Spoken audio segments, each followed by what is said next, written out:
Hi guys! Welcome po sa Encourage 888. Ang reading na ito ay para sa entertainment at personal na reflection lamang. So gamitin lamang yung mga mensaheng tutugma sa iyong situation.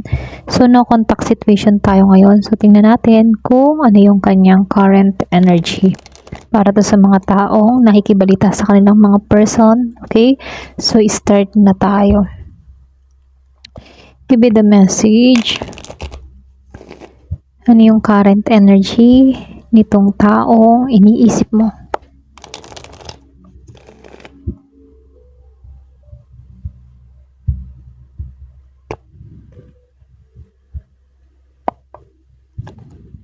Meron kang 6 of fire. Meron ka ditong 4 of fire. 7 of earth. So, yung iba sa inyo, no, pwedeng meron ditong Aries, Leo, Sagittarius. Then, meron din ako nakikita dito na Taurus, meron Virgo, Capricorn. So, malakas si Taurus, si Aries, si Virgo.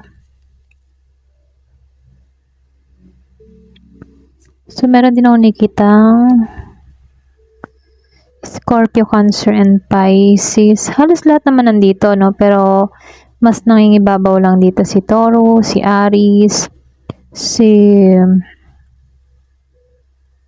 Capricorn, Gemini. Pero ganun pa naman, ano? Magbase na lang tayo sa energy. Andito naman lahat eh. Okay, so start na tayo. So, dito, no? Lumabas itong 6 of fire and the 4 of fire. So, meron nung nakikitang fire sign, Aries, Leo, or Sagittarius. Kung titingnan dito, no, may puwang ka pa rin naman sa isip ng tao na to dahil may mga bagay sa inyong connection dito na hindi niya tuluyang nasara, okay? Or pwede rin itong tao na to, no, may feeling siya na hindi naging successful yung connection ninyo, or pwede rin meron kasi ditong pride na nasaktan. Posible, ano, iniisip din niya dito kung ano sana yung nangyari kung iba yung naging kilos niya. Okay? So, kung titingnan dito, no, meron kasing instability na nangyari. Kumbaga, hindi natuloy yung sense of security ninyo dito. Para bang meron ditong imahe na sana naging maayos yung connection natin dito. Okay? Pero kung titingnan dito, hindi kasi kayo nagkaroon ng solid foundation. Ito lang nakikita ko. Okay?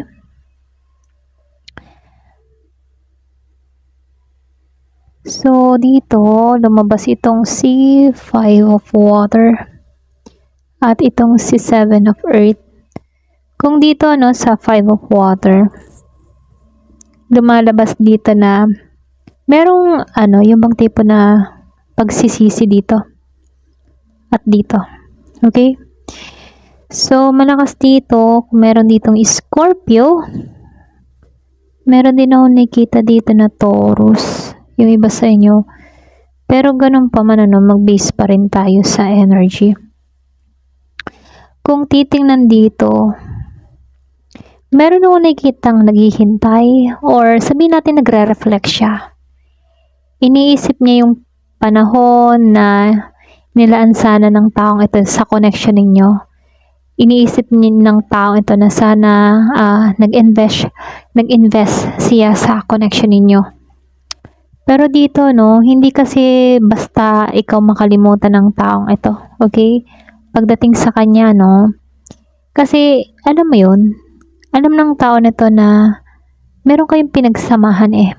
Para sa kanya, yung mga pinagsamahan nyo before, ano, tinuturing niyang mahalaga yon, or sabihin natin tinetreasure din niya yon, yung mga pinagsamahan yung dalawa. Okay? So, nakikitaan ko dito, meron siyang pagsisisi at hinihilom niya yung sariling niya doon, ano, kumbaga, para bang unti-unti na lang tinatanggap ng taong ito yung mga nangyari. Pero alam mo yun, dahil nagre-recovery pa siya rito, bumabalik pa rin sa isip niya yung mga nangyari sa nakaraan. Okay? So, lumabas si Justice dito, and then si Emperor dito, no? Kung titingnan, malakas yung realization niya rito. So, ibig sabihin, pinag-iisipan ng tao na to kung tama ba? Tama ba yung nangyari? Or baka mamaya may mali ako. Parang ganun, no? Tama ba? Or mali yung ginawa ko? Mga ganun, no? Kumbaga, naiisip ng tao na to, siguro ito yung mga consequences na ginawa ko or mga decision ko. Kumbaga, ito yung nare-receive ko ngayon dahil sa kagagawan ko. Parang ganun, no? Parang itong tao na to, maaari niyang tinitingnan ngayon yung mga nangyari at kung ano yung mga na-receive niya sa mga ginawa niya. Okay? Yung mga consequences. So, lumalabas din dito, pwedeng meron kang person na ma-pride, may control, or sabihin natin gusto niya control. Yung bang tipo na kahit naiisip ka ng tao na to, hindi siya madaling magpakita ng pagka-vulnerable, pagkabalisa, or kahinaan, So, nakikitaan ko dito, itong tao na to, gusto niya, siya yung mas control sa kanyang emosyon at maging sa action niya, no? Gusto niya, kontrolado niya yung lahat, okay? So, dito, nakikitaan ko rin dito. Ito, si Temperance in si Nine of Air. Kung titingnan dito, meron siyang attempt na maging kalmado. Para bang may balance din sa kanya dito. Hindi naman purely emotional yung pag-iisip ng taong ito tungkol sa'yo. Mas sabihin natin pinoproseso ng tahimik yung connection. Okay? Kaya lang dito, ito yung pinakamalaking dahilan kung bakit may puwang ka pa rin. Okay? Kasi itong tao na to ay nag-o-overthink. So, ibig sabihin, may mga bagay na paulit-ulit na pumapasok sa isip niya dito na what if kung hindi ko to ginawa? Then pumapasok yung regret, okay? So, may mga eksena na hindi niya makalimutan between sa inyong dalawa, okay? So, dito, dito pumasok si Three of Earth at itong si Hierophant.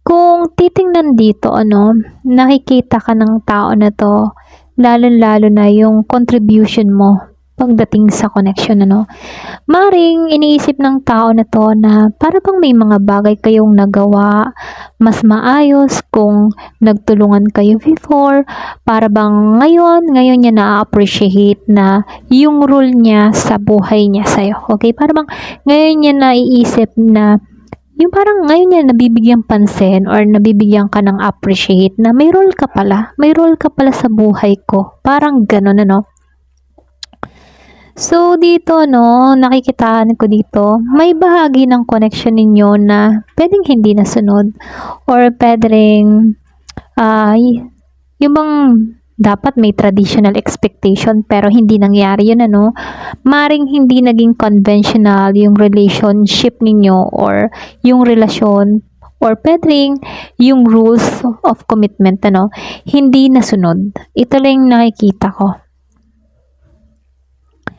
So, dito, lumabas itong si Seven of Water at si Tower. Kung titingnan dito, Seven of Water, para bang dito lumalabas yung paglilinaw.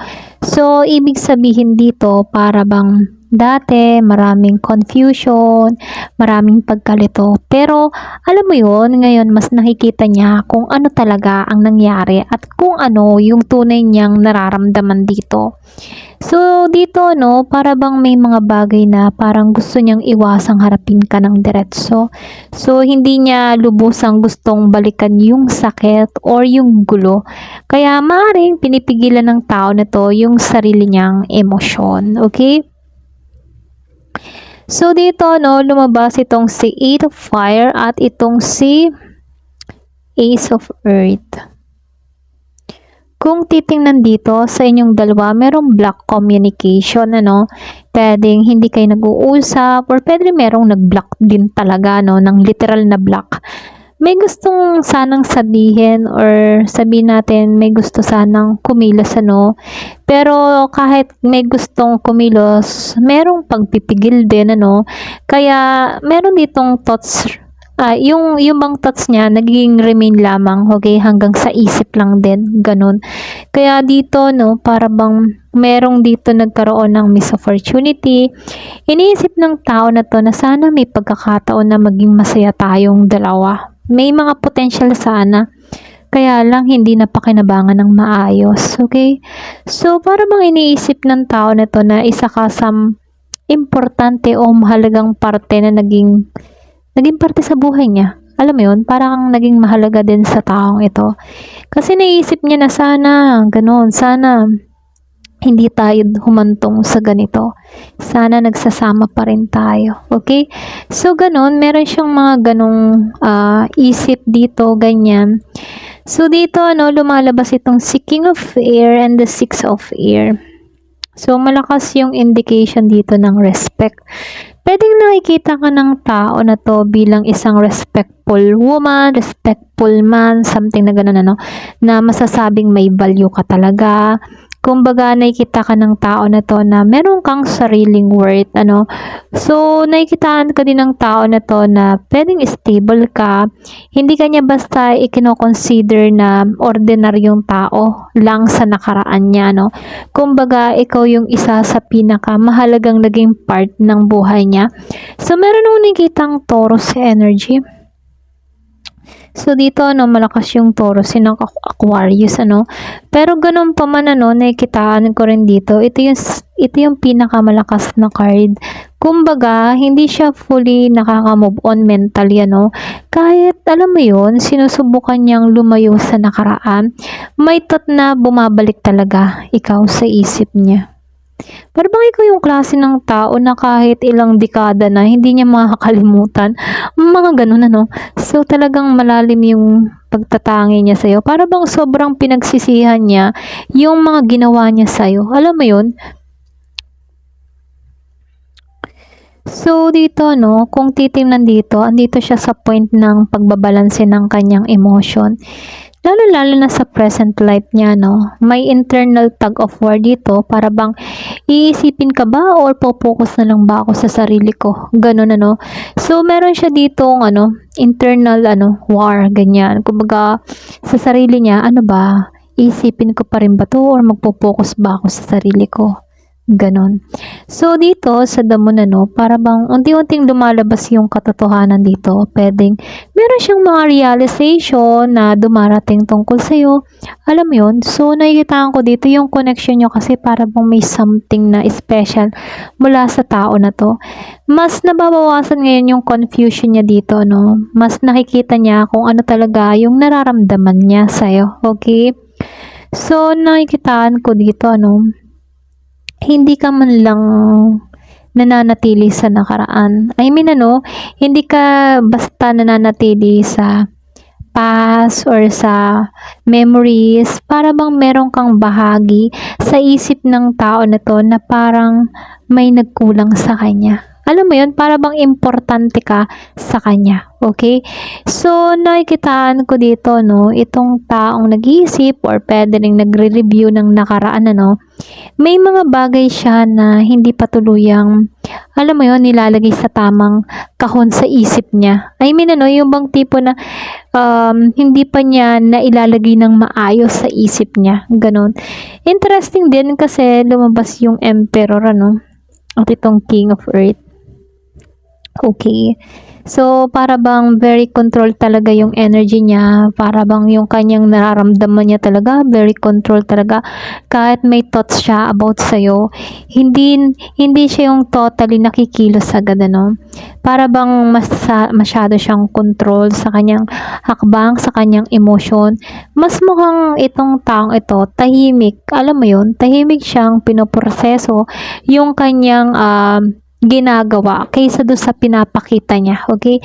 Ayun. So, nakikita ko dito, masyado siyang may pagpipigil. Ganun. Nagpipigil. Okay. So, ito lang nakikita ko, Ayan. So, hanggang dito na lamang po. Thank you for watching. Love and peace.